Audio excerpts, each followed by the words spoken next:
కొంతకాలం అయిపోయింది. వృషపర్వుని యొక్క కుమార్తె, అంటే వృషపర్వుడు అంటే శుక్రాచార్యుల వారు ఎవరి దగ్గర మంత్రిగా ఉన్నారో ఆ రాక్షసరాజు వృషపర్వుడు. ఆ వృషపర్వుని యొక్క కుమార్తె శర్మిష్ఠ. ఆ శర్మిష్ఠతో కలిసి దేవయాని ఇంకా ఒక 1000 మంది కన్యకామణులతో కలిసి అందరూ కలిసి ఏదో వనంలో ఆడుకుని జలక్రీడలు ఆడదామని వెళ్ళారు. ఏదో వనంలో కాసేపు ఆడుకున్నారు. ఆడుకున్న తర్వాత డస్సిపోయారు. డస్సిపోయిన తర్వాత అందరూ కలిసి జలక్రీడలు ఆడుతున్నారు. ఆ జలక్రీడలు ఆడేటప్పుడు వాళ్ళు విడిచిపెట్టినటువంటి బట్టలన్నీ ఒడ్డును పెట్టుకుని అందులోకి వెళ్ళి స్నానం చేస్తున్నారు. ఎక్కడి నుంచి వచ్చిందో గాలి వచ్చింది. ఎక్కడి నుంచి వచ్చిందో గాలి వచ్చిందంటే ఏమిటో తెలుసా అండి? మీరు ఒక్కటే గుర్తుపెట్టుకోవాలి, కదలిక కాదు గాలి. నేను మీతో మనవి చేయలే, కదలికలన్నీ పరదేవతమని. మార్పు తెచ్చుకోని దేవయానికి చాలా పెద్ద దెబ్బే పడబోతోంది. అసలు ఆ గాలి రావడమే కథ తిప్పేసింది మొత్తం. అసలు మొత్తం ఈ కథలో పెద్ద మలుపు ఎక్కడా అంటే ఆ గాలే. ఆ పెద్ద గాలి రావడంలో ఒడ్డున పెట్టిన బట్టలన్నీ కలిసిపోయాయి. ఈ స్నానం చేసి పైకి వచ్చినటువంటి వాళ్ళు గబగబా తీసి ఆ బట్టలన్నీ ఏదో అందరూ ఒక 7 పిల్లలు ఆ బట్టలు కట్టేసుకుంటే దేవయానికి సంబంధించిన బట్టల్ని ఏదో ఆ మాట్లాడుకుంటూ కట్టుకోవడంలో పొరపాటున శర్మిష్ఠ కట్టేసుకుంది. కాబట్టి ఎవరి బట్టలు మిగిలిపోతాయి? అక్కడ శర్మిష్ఠ బట్టలు మిగిలిపోతే దేవయానంది నా బట్టలు నువ్వు కట్టుకున్నావు, విడిచి ఇచ్చేసేవాడు. ఆవిడంది ఇప్పుడు వచ్చిన నష్టం ఏమిటి? ఇలా చాలామంది బట్టలు మారిపోయాయి. ఒకళ్ళ బట్టలు ఒకళ్ళు కట్టుకున్నాం కదా, నా బట్టలు నువ్వు కట్టేసుకో, వెళ్ళిపోదాం. ఏదో స్నేహధర్మంగా అలా బట్ట కట్టేసుకుని వెళ్ళిపోయి ఉండుంటే కథ ఇంకోలా ఉండుండేది. కానీ ఆవిడంది నీ బట్ట నేను కట్టుకోవడం ఏమిటి? మా నాన్న మహాతపస్వి శుక్రాచార్యుల వారు, ఇదే చెప్తుంది ఎప్పుడు చెప్పినా. ఇది అహంకారానికి కారణం. మా నాన్నగారు మహాతపస్వి, నీకే ఉంది? నీకేమైనా ఉందా? మరి నీకెందుకు అహంకారం? నువ్వేమైనా మారుతున్నావా? ఆయనతో కలిసి కూతురుగా ఉన్నావుగా, మరి ఏం నేర్చుకుంటున్నావు నాన్నగారి దగ్గర? అంటే మౌఢ్యంతో కూడిన హృదయాలు అలా ఉంటాయి. కాబట్టి ఇదిగో మా నాన్న మోచేతి నీళ్లు తాగి మీ రాజు బతుకుతున్నాడు. ఈయన బ్రతికిస్తే చచ్చిపోయిన రాక్షసులందరూ బతుకుతున్నారు. బతికారు కాబట్టి మీ నాన్నకి రాజ్యం నిలబడింది. నేనంత గొప్ప పుటక పుట్టిందండి. ఎంత అహంకారం ఎక్కడికి వెళ్ళిందో చూడండి. ఇంత గొప్ప పుటక పుట్టిన నాకు నీకు పోలిక. నీ బట్ట నేను కట్టుకోనా? నా బట్టలు నాకి, నీ బట్టలు నువ్వు కట్టుకో, నేను కట్టుకోను అలా నీ బట్టలండి అంటే పిల్లలు కదండి. శర్మిష్ఠకు కూడా కోపం వచ్చింది. ఎందువల్ల కోపం వచ్చింది? తన తండ్రిని నింద చేసింది అని. ఆమె తండ్రికి పెద్దపీట వేసుకుంది, అంతవరకు బాగానే ఉంది. నేను కట్టుకోను అంటే ఒకలా ఉండుండేది. ఆవిడ తండ్రిని నింద చేస్తే ఆ పిల్లకి కోపం వచ్చింది. సహజం కదా అది. అందున ఆడపిల్లలకి చిత్రం ఏంటంటే తండ్రి మీద చాలా ప్రేమ ఉంటుంది. అసలు లోకంలో చాలా విచిత్రమైన విషయం ఏమిటో తెలుసా అండి? కొడుకు కూతురులో తండ్రి మీద చాలా ప్రేమ ఎవరికి ఉంటుందంటే కూతురికే ఉంటుంది. తల్లి మీద ప్రేమ ఎవరికి ఉంటుందో తెలుసా అండి? కొడుకు ఉంటుంది.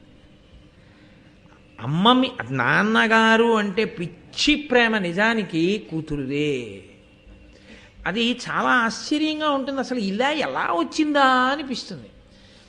తండ్రి విషయంలో ఎంత స్వాతంత్ర్యం తీసుకుంటారో తెలుసా ఆడపిల్లలు? ఆశ్చర్యపోతాం. అమ్మో, ఒక్కొక్కసారి ఏమిటి వీళ్ళు ప్రేమలో ఇలా మాట్లాడేస్తున్నారు, ఇలా మాట్లాడడం అన్నది ఎవరైనా చేస్తారా నాతో అనిపిస్తుంది తండ్రులకి. ఏమిటో నాన్నగారండి మీ ఇష్టం వచ్చినట్టు ఇచ్చేస్తున్నారు డైరీ అంతా డేట్లు. ఇలా మీరు అస్తమాన ఉపన్యాసాలు చెప్పి ఆరోగ్యం పాడు చేసుకుంటే ఒప్పుకోను. నేను చెప్తున్నాను, ఇక నుంచి ప్రతి నెల మీరు 10 రోజుల కన్నా డేట్లు కనపడడానికి వీల్లేదు ఉపన్యాసాలకి మీ డైరీలో అంటుందంతే కూతురు ప్రేమతో. తన కడుపున పుట్టిన పిల్ల తాను చారు పప్పు నెయ్యి గట్టిగా నలిపి నోట్లో ముద్దలు పెడితే తిన్న పిల్ల తను ఇచ్చే డేట్ల గురించి అంత పరాకు చెప్పి నేను చూస్తాను మీ డైరీ అంటుంది. అంటే అధికారం కాదు, ప్రేమ. అమ్మో మా నాన్నగారు ఆరోగ్యం ఎక్కడ పాడైపోతుందో అని బెంగ. ఆడపిల్లల ప్రేమే ప్రేమండి తండ్రి యందు. కాబట్టి ఇప్పుడు ఆ శర్మిష్ఠకందుకు కోపం వచ్చింది. మా నాన్నగారిని ఇంత మాట అంటుందా అని. ఆవిడంది మాయయ్యకు బాయక పనిసేయుచు దీవించి ప్రియము సెప్పుచునుండు మీ అయ్య వెండి మహిమలు నా యొద్దన పలుక నీకు ననయులేదే. ఏమిటి మా నాన్నగారిని అంటున్నావు? మీ నాన్నగారు ఏం చేస్తుంటారో తెలుసా? మా నాన్నగారి దగ్గరికి వచ్చి ప్రియమైన మాటలాడి మా నాన్నగారికి అక్షతలేసి ఆశీర్వచనం చేసి మా నాన్నగారు సంభావన ఇస్తే సంభావన పుచ్చుకుని ఇంటికి వెళ్ళి బతుకుతూ ఉంటారు. ఆ డబ్బుతోటే నువ్వు ఈ బట్టలు కొనుక్కుని తింటున్నావు. ఈ బట్టలు మా నాన్నగారు ఇచ్చిన డబ్బులతో కొనవే, నావే ఈ బట్టలు. కాబట్టి అన్యాపదేశంగా ఇవన్నీ నావే, నీవెలా అవుతాయి? కాబట్టి మీ అయ్యే మా అయ్యని సేవిస్తాడు. ఇంకా నువ్వు నన్ను సేవించి నా బట్టలు నువ్వు కట్టుకోవడానికి నీకేమిటి అభ్యంతరం? ఏడు మా నాన్నగారిని అంటున్నావు? మా నాన్నగారే గొప్ప. మా నాన్నగారి మోచేతి నీళ్ళు మీ నాన్నగారు తాగుతున్నట్టండి. ఎక్కడి వరకు వెళ్ళిపోయిందో చూడండి గొడవ. ఒకళ్ళ అహంకారం చిచ్చు ఎన్ని చోట్లకి రగిలిందో చూడండి. అని ఇద్దరి మధ్య గొడవ వచ్చింది. అధికారము అన్నది ఒకటి ఉంటుంది కదా లోకంలో. ఆమె రాజు కూతురు కాబట్టి ఇద్దరి మధ్య గొడవ రానంతకాలం ఇద్దరితోనూ సమానంగా ఉంటారు అందరూ. ఎప్పుడైతే నా వేపా ఆవిడ వేపా అనగానే అందరు ఎటు వెనకాల ఎవరి వెనకాల నించుంటారు? శర్మిష్ట వెనకాతలు నించున్నారు. కాబట్టి కోపం వచ్చి శర్మిష్ట ఏం చేసిందంటే ఇంతమంది సహాయంతో ఈ దేవయానుడి పట్టుకుని ఈడి చేసో నూతిలో తోసేసి వెళ్ళిపోయింది. ఈవిడ ఆ నూతిలో పడిపోయి ఉండిపోయి ఓ పెద్ద లత్త కొట్టి దొరికితే దాన్ని పట్టుకుని వేలాడుతోంది. వేలాడుతూ బాధపడుతోంది, ఏడుస్తోంది సహజంగా. వీళ్ళందరూ ఇంటికి వెళ్ళిపోయారు. సాయంకాలం అయిపోయింది. పుత్రికా ప్రేమ ఉన్నవాడు కదా శుక్రాచార్యుల వారు, ఏమిటి అమ్మ ఇంకా రాలేదు అని ఆయనకి బాధ వేసింది. బాధ వేసి గూర్ణిక అని ఆ దేవయాని యొక్క పరిచారిక సేవకురాలు ఆవిడ్ని పంపించాడు. వెళ్ళవే, ఎక్కడుందో చూడవే నా కూతురని. ఆ పిల్ల వెళ్ళి వెతకబోతోంది. ఈలోగా ఆ వనంలో వేటాడడం కోసం అని చెప్పి యయాతి అనబడేటటువంటి ఒక మహారాజు గారు వచ్చాడు. ఆయన నహుషుని యొక్క కుమారుడు, మహానుభావుడు, సుక్షత్రియుడు. ఆయన వచ్చి ఈవిడ ఏడుపులు విన్నాడు. విని గబగబా వెళ్ళి, ఇచ్చినవాడు ఎడం చెయ్యి ఇవ్వడు కదండి, కుడి చెయ్యే కదా ఇస్తాడు. కుడి చెయ్యి ఇచ్చి పట్టుకో పైకి లాగుతానన్నాడు. ఆయనది దీర్ఘబాహు ఆజానబాహుం అన్నట్లు. సుక్షత్రియుడు, అంత గొప్ప సాముద్రికానికి నిలబడగలిగినటువంటి స్వరూపం అది. కాబట్టి ఆ చెయ్యిలా అందిస్తే ఆ పొడవైన చెయ్యిని తన పొడవైన చేత్తో అందుకుంది ఆవిడ. అందుకుంటే ఆయన ఆ చేత్తో పైకి లాగేశాడు. లాగేస్తే పైకి వచ్చిన తర్వాత అన్నాడు, చంటి పిల్ల కాదుగా నూతిలో పడిపోవడానికి, నూతిలో ఎలా పడ్డావు అన్నాడు. అహంకారం ఎక్కడుంటుందో అక్కడ అబద్ధాలు వస్తాయి. ఎందుకనంటే అవునండి నా బట్టలు కట్టుకుందని దెబ్బలాడాను నన్ను తోసేసిందండి అన్నదనుకోండి, ఆ పాడదానికి దెబ్బలాడచ్చా అమ్మాయి అని అనుకోండి, మళ్ళీ అదో దెబ్బ. అందుకని ఆవిడంది నేనే ఏమరపాటును పడిపోయాను. ఎన్ని వస్తాయో చూడండి, అబద్ధాలు ఎక్కడి నుంచి వచ్చాయి? అహంకారంలోంచి వచ్చాయి. కాబట్టి ఏదో పరాకుగా ఉన్నాను, నూతిలో పడిపోయానండి, సమయానికి వచ్చారు, పైకి లాగారు, చాలా కృతజ్ఞురాలని అని. సరే, చాలా సంతోషం అన్నాడు. యయాతి వెళ్ళిపోయాడు. వెళ్ళిపోయిన తర్వాత ఈవిడ అటుగా వెడుతోంది. వెడుతుంటే గూర్ణిక ఎదురొచ్చింది. అప్పటి వరకు దేవయాని మనసులో నేను రాను అందాము ఇంటికి అన్న భావన ఉన్నట్టుగా మనకి కథాపరంగా తోచదు. కానీ మీరు చూడండి, వాడికి అన్నం తిందామా ఇవాళ అన్నం మానేద్దామా అని నిర్ణయం ఏమి ఉండదు. పిల్లాడు అలకొచ్చినప్పుడు వాడు ఏడుస్తూ కూర్చుని ఉంటాడు కోపంగా. అమ్మెళ్ళి అన్నానికి రా అందనుకోండి, నేను రాను, నేను తిన్న ఇవాళ అంటాడు. అది ఎప్పుడు తీసుకున్న నిర్ణయం? రమ్మంటే రానండం. అలకనమాట. అలకెందుకు? నన్ను కొట్టడమా? అదేంటి అమ్మా నాన్న కాకపోతే ఎవరు కొడతారు? తప్పు చేశాను కాబట్టి 2 దెబ్బలు వేశారు అని. అమ్మ పిలిస్తే అన్నం తినకపోతే ఇదే నిరవధిక నిరాహార దీక్ష, అవే సరిగ్గా చేయట్లేదు, ఇంక ఇది ఉంటుందా అని వెంటనే ఆ పిల్లాడు వెళ్ళి తినీడు. కాబట్టి అలా కాకుండా అమ్మ మీద అలిగాడు అనుకోండి, నేను రానన్నాను కంటే కదా. కాబట్టి అప్పటికప్పుడు వచ్చిన ప్రతిపాదనకు అప్పటికప్పుడు అలకతో మాట్లాడినట్టు, అహంకారంతో తెలిసి తెలియనితనంతో మాట్లాడినట్టు. ఈ తెలిసి తెలియనితనం ఒకటి పక్కన వచ్చి చేరడం ఇంకా పెద్ద ప్రమాదం. అహంకారం, దానికి తోడు తెలిసి తెలియనితనం రెండు వచ్చి చేరాయి దేవయాని దగ్గర. ఇప్పుడు ఆవిడంది నేను రానింటికి. మరి ఇంటికి రాకపోతే ఏం చేస్తావు? ఇలా అడవిలో ఉంటాను. ఎందుకు అలా అడవిలో ఉండడం? అది వృషపర్వుడి రాజ్యం. వృషపర్వుడి కూతురు నన్ను అవమానించింది, నేను రాను, నేను కోపంగా ఉన్నాను, అడవిలోనే ఉంటాను. ఏ పులో వస్తే వెతుకుపోని, నేను మాత్రం రాను. అయితే ఈ మాటే చెప్పనా మీ నాన్నగారికి? అందులో పరిచారిక ఇంకొక 4 మాటలు అందనుకోండి, ఊరుకుంటుందా? ఇంత అహంకారం ఉన్నది. ఈవిడ ఉద్ధరి చూసావిడ వెనక్కి వెళ్ళిపోయి శుక్రాచార్యుల వారు, ఇది మీ అమ్మాయి రాదుట, అడవిలోనే ఉంటుందిట, చాలా కోపంగా ఉంది, శర్మిష్ట నూతిలో తోసేసిందిట, నేను రానంటున్నాను. శర్మిష్ఠ సంగతి తర్వాత ముందు పిల్లని పాపం బతిమాలు తెచ్చుకుందామని మహానుభావుడు గబగబా అడవికి వెళ్ళాడు శుక్రాచార్యుల వారు. వెళుతూనే నీతి మొదలెట్టాడు. ఎందుకంటే కారణం తెలిసిపోయిందిగా, కోపం వచ్చింది పిల్లకని. అందుకని అమ్మ కోపం ఉండకూడదమ్మా, తప్పమ్మా అన్నాడు అనుకోండి, మళ్ళీ కోపం వస్తుంది అహంకారంతో. అహంకారం లేకపోతే కోపం తగ్గిపోతుంది, కానీ అహంకారం ఉన్న చోట కోపం పోదండోయ్, చాలా కష్టం, అది ఇంకా ఇంకా రగులుతుంది అది. కాబట్టి ఆయన అన్నాడు వెళ్ళి, అనుపమ నియమాన్వితులై అనూన దక్షిణల క్రతు సహస్రంబులు చేసిన వారి కంటే అక్రోధనుడు కరం బధికుడండ్రు తత్వజ్ఞ విధుల్. అమ్మా, తత్వ విధిజ్ఞుల్, తత్వం తెలుసున్న వాళ్ళు ఏం చెప్తారో తెలుసా? ఎన్నో యాగాలు చేసి, వేల యాగములు చేసి, ఎన్నో దక్షిణలు ఇచ్చిన వాళ్ళకన్నా, దానాలు చేసిన వాళ్ళకన్నా కోపాన్ని నిగ్రహించుకున్న వాళ్ళు గొప్పవాళ్ళు అని తత్వవిధులు చెప్తున్నారమ్మా మహానుభావులు. కాబట్టి కోపం ఉండకూడదు. కాబట్టి నా మాట విను. అలిగిన అలుగక ఎగ్గులు పలికిన మరి వినని ఎట్ల ప్రతివచనంబుల్ పలుకక బన్నము వడియడ తలుపక యున్నతడె చూవే ధర్మజ్ఞుడిలన్. అమ్మ, ధర్మజ్ఞుడు అన్న మాట ఎవరికి అన్వయం అవుతుందో తెలుసా లోకంలో? అలిగిన అలుగక, వాళ్ళకు కోపం వచ్చిందని వీళ్ళు కోపం తెచ్చేసుకుంటే ఇంకా దానికి అర్థం ఎక్కడుంది?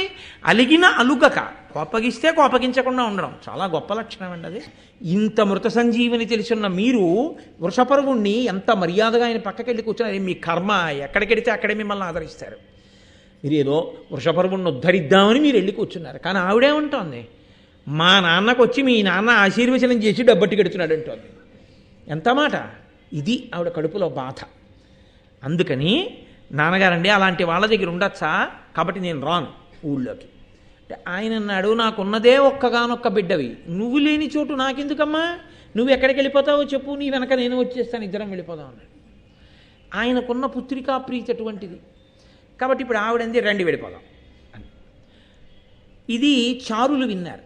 విని వాళ్ళు గబగబా వెళ్ళి వృషపర్వుడికి చెప్పారు, శుక్రాచార్యుల వారు రాజ్యం విడిచిపెట్టి వెళ్ళిపోతున్నారు.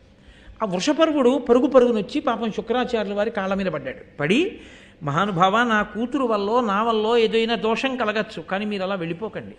మీరు ఉన్నారు కాబట్టి ఎంతోమంది రాక్షసులు చనిపోయిన వాళ్ళు బతికి దేవతల మీద యుద్ధం చేసి విజయాన్ని పొంది ఇవాళ రాక్షసరాజ్యం ప్రవర్తిల్లింది. అటువంటి మీరే వెళ్ళిపోతే ఇంకా మమ్మల్ని ఆదుకునేవాడెవరు? కాబట్టి నా తప్పు మన్నించండి, మీరు వెళ్ళకూడదు అన్నాడు. అంటే దేవయానంది, నా కోరిక ఒకటి తీరిస్తే మీరు వృషపర్వుడి రాజ్యంలో ఉండండి. ఈమెకి వశుడైన శుక్రుడు, ఏమిటి నీ కోరిక అంటే, ఆవిడంది, నాకు వృషపర్వుని యొక్క కుమార్తె అయినటువంటి శర్మిష్ఠ దాసి కావాలి. నా దాసిగా మారితే నేను మళ్ళీ వచ్చి ఆ రాజ్యంలో ఉంటాను, మీరు కూడా రాజ్యంలో ఉండండి. ఇప్పుడు తన కూతురు మీద ప్రేమకి శుక్రాచార్యుల వారు లొంగారు. తన కూతురు మీద ప్రేమకి వృషపర్వుడు కూడా లొంగాలిగా. లొంగి, నీకు నా కూతురు దాశావడమా పోతే పొండానని అనుకోండి, సందేహం లేదు, శుక్రాచార్యుల వారికి ఎక్కడికి వెళ్ళినా ఆ గౌరవం నడుస్తుంది. కానీ దేవయాని ఇలా శుక్రాచార్యుల వారిని ఎన్నిళ్ళు తిప్పుతుంది, ఎన్ని రాజ్యాలు తిప్పుతుంది? ఈ అహంకారం ఎప్పటికీ విడిచిపెడుతుంది ఆవిడ. ఇప్పుడు వృషపర్వుడు అలా అనొచ్చు, నా కూతురు నీకు దాస్యం చేయదనొచ్చు. ఆయన ఒక్క క్షణం ఆలోచించాడు, నా ఒక్క కూతురి జీవితాన్ని త్యాగం చేస్తే మొత్తం రాక్షస రాజ్యం, రాక్షస కుటుంబాలు అన్నీ సంతోషంగా ఉంటాయి, ఎవ్వరింట్లోనూ చావుండదు. శుక్రుడు ఒక్కడుంటే అందరూ సంతోషిస్తారు. నా ఒక్క కూతురి సుఖాన్ని నేను చూసుకుంటే ఇన్ని కుటుంబాలు ఏడుస్తున్నా రాజుగా నేను చేయగలిగింది ఏమీ ఉండదు. నా కూతురి జీవితమే పోయినా నా రాజ్యము ప్రజలు బాగుండాలి. అందుకు ఆయన అన్నాడు, నా కూతురు నీకు దాసి అవుతుందమ్మా అన్నాడు. ఎంత ఉదారుడో! మహారాజుగా ఆయన తన ధర్మాన్ని తాను ఎంత పాటించాడో, ఒక బ్రాహ్మణుని కుమార్తె అయినా ఎంత కఠినమైన హృదయంతో దేవయాని ప్రవర్తించిందో మీరు ఆలోచించండి. ఇదేం సామాన్యమైన సంఘటన కాదది. ఒక మహారాజు తన కుమార్తెని దాస్యం చేయమండం అంటే అదేం సామాన్యమైన విషయం అండి. పైగా ఎంతమంది కలిసి వనంలోకి వెళ్ళారో ఆ 1000 మందితో కలిసి శర్మిష్ఠ దాసిగా మారాలని అడిగింది. ఇప్పుడు వాళ్ళందరూ ఆమెకి దాసులు అయ్యారు. ఇప్పుడు ఆవిడ చాలా సంతోషించింది, నా కోరిక తీరింది. అహంకారానికి ఉన్న లక్షణం ఏమిటో తెలుసా అండి? తనంత తానుగా అహంకారాన్ని విడిచిపెట్టాడా బాగుపడతాడు. వేరొకడు అహంకారం విడిచిపెట్టరా అని చెప్పినా అహంకారం పెరుగుతుంది, వాడు నాకు చెప్పేవాడా అని. అహంకారం తృప్తి పొందినా అహంకారం పెరుగుతుంది. అధర్మ మార్గంలోనైనా సరే అహంకారం తీరిందనుకోండి, చూసావా నా మాట ఎలా విన్నాడో, చూసావా నేనంటే ఎంత భయమో అంటాడు తప్ప అది అవతల వాళ్ళ సంస్కారం రాది అని అంగీకరించలేడు. ఇదంతా నా గొప్పే అంటాడు అని ఇంకొక తప్పటడుగు వేస్తాడు, ఇంకా అహంకారంతో ప్రవర్తిస్తాడు. అహంకారమును విరగొట్టుకోవడం అనేటటువంటిది మన పరిశీలనంతో మనం చెయ్యాలి తప్ప అది ఎంతమంది మహాత్ములు మీ కంటి ముందు నిలబడినా, ఇన్ని త్యాగములు మీ కంటి ముందు జరిగిపోతున్నా మీ అహంకారం మాత్రం చావదు. నిరూపణం చేస్తోంది మహాభారతం.